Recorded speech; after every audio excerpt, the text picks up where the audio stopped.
Mais il y a également le cas de Sevan Nishanian, qui est un brillant intellectuel d'origine arménienne, qui a passé sa vie à déconstruire Le mythe kémaliste. le mythe kémaliste. Courageusement, qui est allé sur les plateaux de télévision pour affronter les négationnistes. Et Sevan Nishanian est en prison. Il est en prison pour construction illégale. Cet intellectuel, en fait, a construit des maisons d'hôtes à Şirince, qui est un petit village près de la côte égéenne. Et il est poursuivi pour construction illégale, ce qui est assez comique dans un pays où la majorité des constructions sont illégales.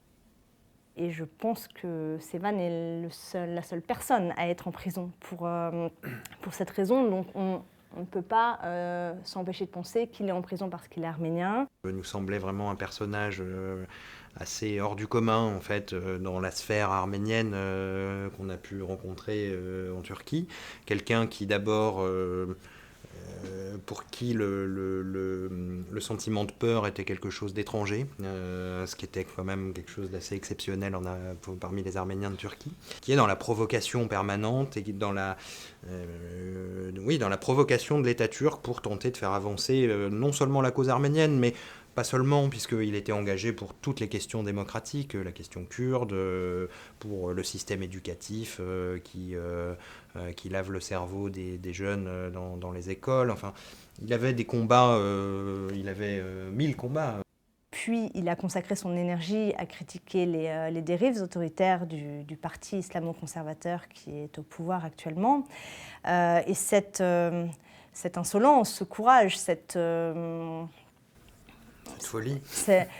Cette folie ou cette intelligence a fortement déplu. Il n'hésitait pas à aller sur les plateaux télévisés pour contredire les négationnistes, pour dire haut et fort ce qu'ils pensaient de la République turque et de ses fondements autoritaires. C'est vrai que ça fait plus d'1 an qu'il est en prison. On sent que l'État turc essaye de le casser par tous les moyens.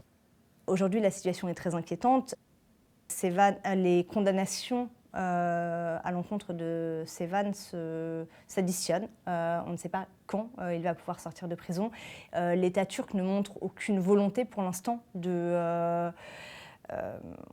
d'assouplir sa peine. Et puis la semaine dernière est arrivée la nouvelle que ces maisons d'hôtes qu'il avait construites allaient être détruites. Donc c'est une violence qui n'est même plus symbolique, qui est très manifeste à son encontre. Et on voit vraiment la volonté de l'État turc d'essayer de le casser par tous les moyens.